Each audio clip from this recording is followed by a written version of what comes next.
görebiliyoruz.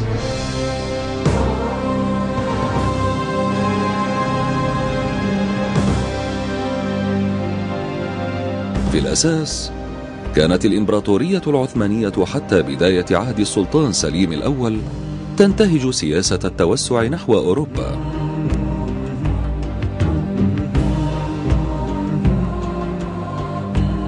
لكن السلطان سليم أحدث تغييرا كبيرا في هذه السياسة وتوجه نحو الشرق.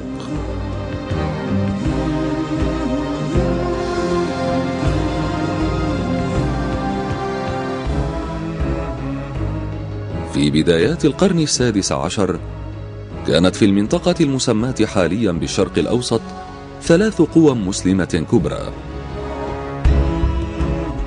العثمانيون والصفويون والمماليك.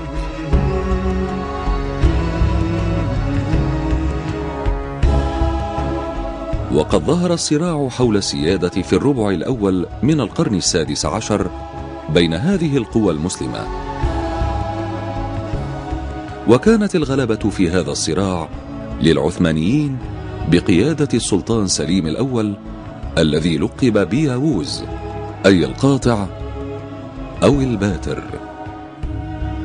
فقد هزم الصفويين أولا في عام 1514 للميلاد، ثم هزم دولة المماليك في معركة مرج دابق قرب حلب في عام 1516 للميلاد، وبذلك دخلت بلاد الشام تحت حكم العثمانيين، وبعد عام تبعتها مصر. نحن حينما نتحدث عنها أيضا بالمنطق الأكاديمي الموضوعي نتحدث عنها كجزء من التاريخ الإسلامي الطويل، هذا التاريخ الذي بدأ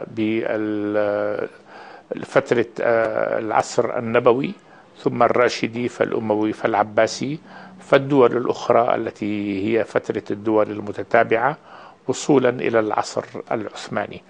وفي هذا المجال نرى أن قيام الدولة العثمانية كان بمثابة سد فراغ في المنطقة.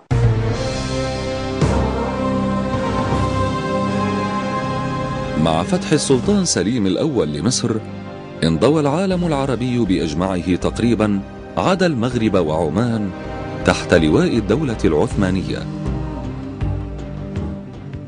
Buradaki Selçuklu dönemi çok iyi bundan tahlil etmek gerekiyor. Selçuklu döneminde Türkler bugünkü sadece Golan Tepelerine kadar gitmediler. Yani Suriye Selçukluları kurulduğu döneminde bu bölge Türkler buraya yerleşmedi. Yani bugünkü Kerkük hattından Kudüs'e kadar olan bölgede sadece Türkler bu bölgede yoktu. Afrika'ya kadar olan bölgelerde Mısır'da ve Afrika işlerine doğru hem devlet kurdular hem de burada yerleştiler. Ve Araplarla kaynaştılar. Ve böylece bir işlerinde bir yakınlık meydana geldi. Bundan dolayı Yavuz gittiği zaman da o çok zorlanmıyor oradaki insanlarla anlaşmada. Yani Araplar için Türkler çok yabancı bir unsur değil orada. عقب هذا التاريخ تولى الأزهر بشكل خاص دورا هاما في بلورة الشخصية العربية في سياق الحياة الاجتماعية والثقافية العثمانية والمحافظة عليها. واتخذت القاهرة مكانة عالية دائما في ذاكرة العثمانيين، وأضحت في ذلك الزمان مركزا رائدا للعلم.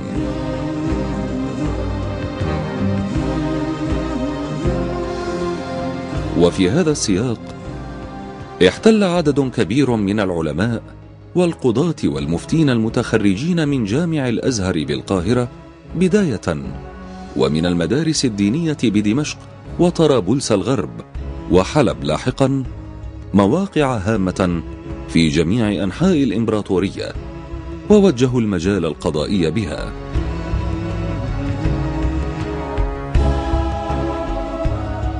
عقب فتح مصر بدأ قسم كبير من المسلمين بقبول السلاطين العثمانيين خلفاء للأمة.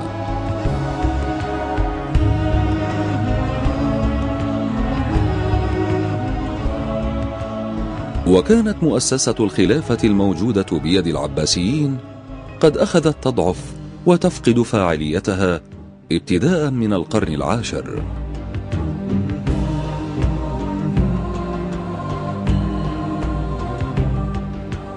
وجاء انتقال الخلافة إلى العثمانيين ليفتح الباب أمام تمثيل هذه المؤسسة المهمة من قبل دولة أكثر قوة من المماليك.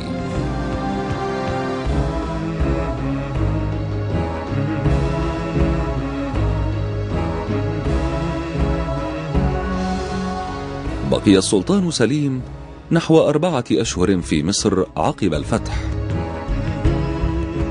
وأقام في جزيرة الروضة في النيل. وينقل لنا السياسي والمؤرخ العربي الأمير شكيب أرسلان أن السلطان سليم كتب بعض أبيات الشعر على أعمدة موجودة قرب النيل.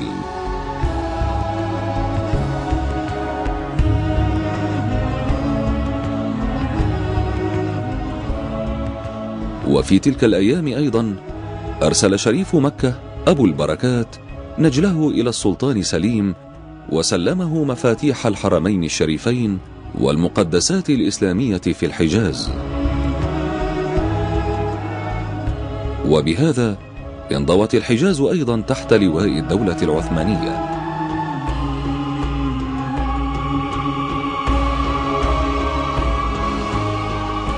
Osmanlı Devleti bölgeyi askeri güçle almadığı için bölgede yönetimini çok ağır bir merkez yönetim oluşturmuyor.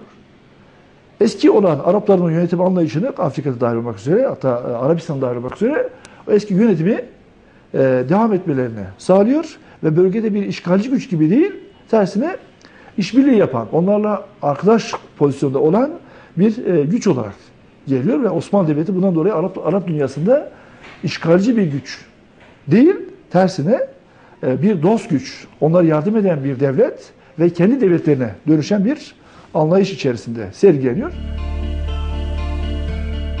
لقد أوليت أهمية خاصة منذ تلك الأيام للسادة والأشراف القاطنين بمختلف مناطق الأناضول،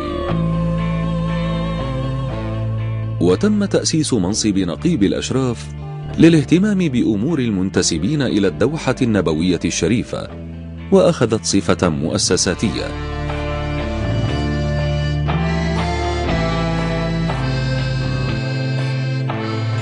كما سجلت شجرة عائلات السادة والأشراف وتواريخ ولاداتهم ووفياتهم بكل دقة.